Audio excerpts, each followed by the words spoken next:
जिस तरह से कर रहे हैं, इंडिया अलायंस भी संविधान बचाने की लड़ाई कर रही है, इसको लेकर के आप किस तरह देखते हैं? देखो, जिस तरह से भाजपा के बड़े लीडरों के स्टेटमेंट आए कि हमको 400 पार लाना है, 400 पार इसलिए लाना है कि हमको संविधान बदलना है। ये संविधान इस देश के प्रत्येक वर्ग को एक अधिकार देता है, प्रत्येक वर्ग को एक सम्मानजनक जगह देता है। इस देश का बेस्ट संविधान है।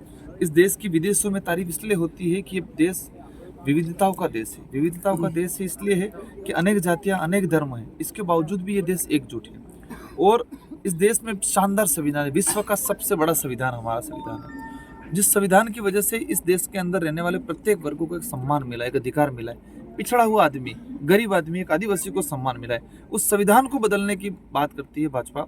इसलिए हम जो समझ रहे हैं कि संविधान विरोधी पार्टियों को हम लोग इस क्षेत्र से खत्म करेंगे। वो हम नहीं करेंगे, जनता अपने आप करेगी, क्योंकि संविधान में जनता को अधिकार दिया है। इस संविधान ने जनता को अधिकार दिया, वोट का अधिकार दिया है। इस देश को बचाने का, संविधान बचाने का अधिकार जनता के पास है। और इस बार इस लोकसभा चुनाव में वो जनता इस अधिकार का शानदार तरीके से उपयोग करेगी। यहाँ लोकसभा की बात करें तो लोकसभा में कौन से मुद्दे हैं, जैसे रेलवे लाइन से बहुत दूर है ये से, और सबसे बड़ा मुद्दा हमारा ये है कि लोगों को सच्चाई बताना कि आपकी भावनाओं के साथ खिलवाड़ हुआ आज तक, आपके अधिकारों का हनन हुआ। सेकंड चीज है कि हम एजुकेशन पे काम करेंगे, क्योंकि किसी भी समाज, किसी भी व्यक्ति का विकास का अगर पहला पहलू आता है तो शिक्षा। शिक्षित आदमी है तो कभी कंफ्यूज नहीं रहेगा। शिक्षित आदमी है तो कहीं भी पढ़ लिख के भले नौकरी नहीं लगे लेकिन धंधा पानी भी कर लेगा। तो पहला हमारा है कि हम शिक्षित करेंगे।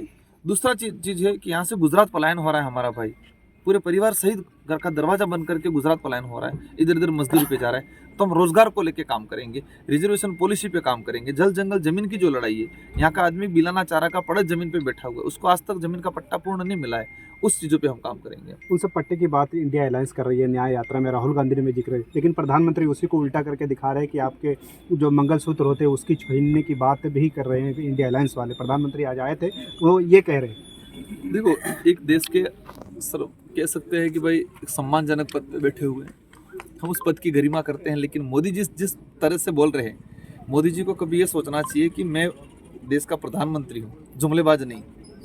वो बेरुपये की तरह रंग बदल रहे, जुमला बदल, उस एक पद को ठेस पहुँचाने वाली बातें कर रहे हैं। जिस तरह से वो आरोप लगा रहे हैं, जिस तरह से बातें कर रहे हैं, मतलब निराधार चीज़ है। और आज जो बोल के अर्बन नक्सलाइट, मतलब आदिवासी, अगर आदिवासी अधिकार की बात करता है तो नक्सलाइट हो गया। एससी समुदाय, ओबीसी को अगर बात करता है तो वो माओवादी हो गया। मुस्लिम बात करता है तो आतंकवादी हो गया। इस तरह की, इस लेवल के आदमी को इस तरह के बयान शोभा नहीं देते। वो 400 पार के नारे दे रहे हैं, आपने मजबूर कर दिया कि उनको डूंगरगढ़ बांसवाड़ा में आना पड़े। 25 का 25 राजस्थान में कह रहे हो। मैं ताकतवर नहीं हूँ, जनता ताकतवर है। और इस जनता इस बार जनता ने, आज मोदी जी की रैली में जनता ने दिखा दिया। जो चेहरे लगाई थी, उस चेहरों को भरने में भी उन लोगों को पसीना आ गया और जबरदस्ती बिठाया लोगों को। मैं कोई ताकतवर नहीं, जनता ताकतवर है। मैंने एक ही काम किया है, हमारे साथियों ने, इंडिया अलायंस में जुड़े हुए भाई